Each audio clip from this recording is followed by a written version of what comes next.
मत परवाह कर, आज देते हैं जो ताना, झुक जाएगा ये सारा जमाना।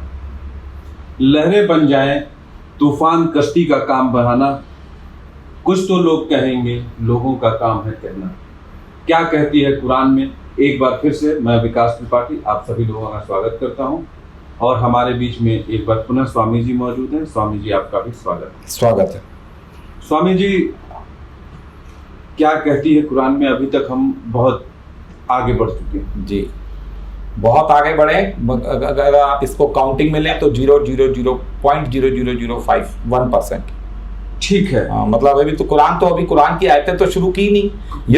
ये तो फीफा वर्ल्ड कप होना है ना जी, तो उसके लिए अभी ये केवल अनाउंस हुआ है कि वर्ल्ड कप होगा जी। अभी तो फिर टीमें आएंगी, स्टार्ट होगा वर्ल्ड सेमीफाइनल, फाइनल। अभी तो फाइनल तो आप देखिएगा जब कुरान की आयतों को पढ़ा जाएगा। अभी तो वार्म अप किया जा रहा है आपके प्लेटफॉर्म से कि संसार को पता चले, पहले तो गलत फहमियां निकल जाए कुरान के लिए, एज वेल एज फॉर सनातन धर्म and other religion, also for इस्लाम। हम क्या कहती है कुरान के माध्यम से जनता को यही बताना चाहते हैं कि एक्चुअली कुरान कहना क्या चाहती है और हम समझ क्या रहे हैं। आगे तो वही ना, आप कह रहे हैं आगे बढ़ गए, आगे अभी नहीं, अभी तो शुरू होगा मैच। हम अपने टॉपिक पे आते हैं स्वामी जी, और क्या कहती है कुरान में, मैं ये जानना चाहूंगा स्वामी जी, जन्नत कहाँ? जन्नत देखिए, जन्नत यहीं पर है, जन्नत ऊपर कहीं नहीं है। जन्नत और जहन्नम अल्लाह 22 जगह कुरान में कह रहे हैं कि मैं तुम सबको इकट्ठा जमा करूंगा। ठीक है। अब देखिए इसमें कई मिसकंसेप्शन है कि जन्नत वहां पर है, जन्नत वहां पर है, बीच में एक आराफ का पुल है, पुल के ऊपर से फिर पार करेंगे तो इसका भी वर्णन आ रहा है 11 जगह की जन्नत फिर करीब ले आई जाएगी, जहन्नम करीब ले आई जाएगी। तो जन्नत और जहन्नम यही है। अब देखिए यहां पर आपको एक बहुत बड़ा सस्पेंस मिलेगा। जन्नत से रिलेटेड 3 चैप्टर्स हैं, 114 जो सूरह हैं उनमें 3 चैप्टर जिनमें जन्नत के लिए डिस्क्रिप्शन है कि जब आप आगे जाएंगे 2 बाग मिलेंगे, फिर जोश मारते झरने मिलेंगे, फिर 2 नदियां मिलेंगी, नहरें मिलेंगी, फिर आगे जाएंगे फिर 2 बाग मिलेंगे, फिर आपको एक झरना मिलेगा। तो देखिए ये कुरान बड़ी गजब की किताब है। जब सनातन धर्म वाले इसको पढ़ेंगे सिर पे रख के नाचेंगे जैसे गीता रख के नाचते हैं। ये जो जन्नत का जिक्र है ये केदारनाथ का इसमें जिक्र है, इसमें अमरनाथ का जिक्र है, इसमें माँ वैष्णो देवी का जिक्र है। जैसे देखिए कुरान में जन्नत के जिक्र में जन्नत बताई जाती है तो वहां देखिए पहलगाम, बालटाल 2 बाग आते हैं, फिर उसके बाद झरने आते हैं, फिर नदी आती है, फिर पार करके एक झरना, फिर आगे इसमें एक आयत आती है कि वहां पर एक सल्सबिल झरना है जिसे लोग जहां चाहे बहा के ले जाएंगे। तो शुरू में तो वो आदमी जब अल्लाह से मिलकर आया तो बड़ा हैरान हुआ, उसके रोंगटे खड़े हो जाए कि इतनी गलत एक किताब लिखी हुई है, इतना सब उल्टा सीधा लिखा हुआ है, संसार मान कैसे रहा इन बातों को। मगर देखिए पिछले रमजान के महीने में 2021 के रमजान में उसे एग्जैक्ट कुरान जब उतरनी शुरू हुई तो देखिए सल्सबिल झरना है जिसे जो चाहेगा लोग जन्नतवासी बहा के ले जाएंगे। तो देखिए वो जन्नत का वर्णन भारत के लिए है जहां नहरें बहेंगी, जहां बाग हैं, जहां जगह जगह नहरें हैं, और वो सल्सबिल झरने को जहां चाहेंगे बहा के ले जाएंगे। तो अब आप अमरनाथ पे जाइए, लोग अपना अपना पीपा, बोतल, डब्बे लेकर वहां, कोई अलीगढ़ ले जा रहा है, कोई कानपुर जल ले जा रहा है, कोई लंदन ले जा रहा है, कोई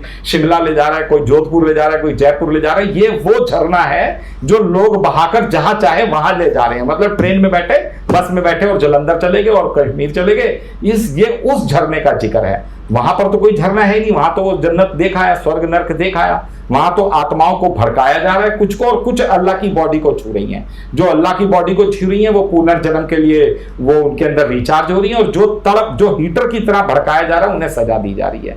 इसी आग से भड़कने वाली सजा का वेदों में भी जिक्र है, इसी का जिक्र बाइबल में है, इसी का जिक्र ज़बूर में, तौरात में है, कुरान में भी है। आत्माओं को ऊपर आग से भड़काकर सजा दी जा रही है। तो जो जन्नत का जिक्र है वो बार बार भारत का है। इनके जो जन्नत की निशानियां हैं, एक्सपर्ट बैठ जाए, पूरी सुप्रीम कोर्ट की बेंच बैठ जाए, उनकी जन्नत की निशानियों को पेन डाउन कर लें और उसके बाद जाए अमरनाथ, केदारनाथ, वैष्णो देवी, ये सारी निशानियां वहां टैली कर जाएंगी। रेगिस्तान में इसकी कोई निशानी नहीं टैली कर रही।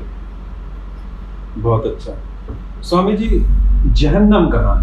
जहन्नम भी यही है। जहन्नम देखिए क्या है, जहन्नम इस्लाम वालों को ही अल्लाह जो है जहन्नम इस्लाम वालों को ही दिखाने की तैयारी कर रहे हैं। ये जो क़यामत आपको बताई गई थी पिछले एपिसोड में कि इस्लाम के लिए क़यामत होगी जब पता चलेगा कि मोहम्मद साहब का लास्ट वाला शब्द गलत है। मोहम्मद साहब या तो आए नहीं, और या मोहम्मद साहब जो आए वो कुछ और मैटर था।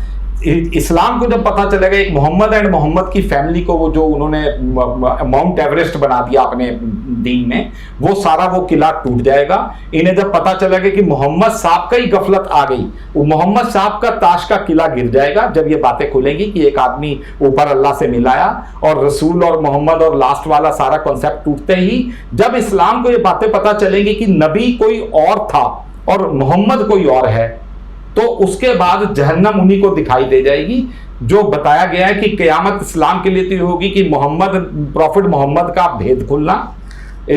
सनातन धर्म के लिए होगा कि जिसको भगवान भगवान भगवान करके हम लोग बुला रहे हैं, भगवान हनुमान, भगवान राम, भगवान शंकर, भगवान कृष्ण, वो भगवान एक जो नाउन पर नाउन का खेल है, वो भगवान का एग्जैक्ट पासपोर्ट का नाम अल्लाह है। जब सनातन धर्म को पता चलेगा तो सनातन धर्म के लिए ये क़यामत, हालांकि ये बातें हजम नहीं होंगी, हजम उसे भी नहीं हो रही थी शुरू में जब वो घूम कर आया। उन्होंने कहा ये कैसे हो सकता है, सनातन धर्म अल्लाह को बोल जाएगा, अल्लाह को सर्टिफाइड कर देगा, मगर ये सब होगा।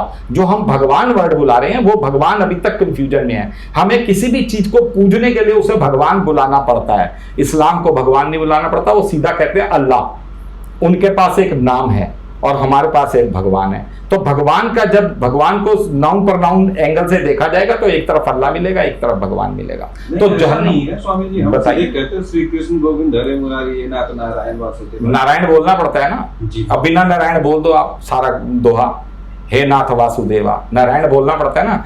तो अल्लाह का भी सुनिए, अल्लाह को भी रहमान, रहमान का तो एक चैप्टर ही है पूरा कुरान के अंदर, रहमान। अल्लाह बार बार अपना नाम रहमान बुला रहे हैं, रब्बुल आलमीन बुला रहे हैं।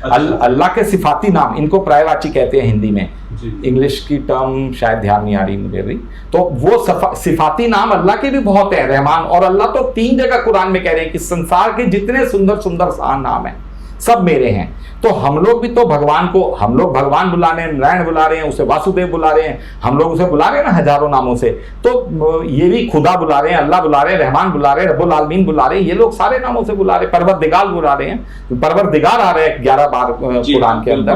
तो ये अपने तरीके से बुला रहे हैं। तो इनके पास मगर एक एग्जैक्ट नाम, ये भी जब अपनी ये लोग अपना मंथन करेंगे, इनके आलिम बैठकर, स्कॉलर बैठकर, तो फाइनल नाम इनका अल्लाह ही निकलेगा। ये अल्लाह छोड़ दे, रहमान बुलाना शुरू कर दे, आप बोलिए इस्लाम को, बोलिए, कोई मान जाएगा?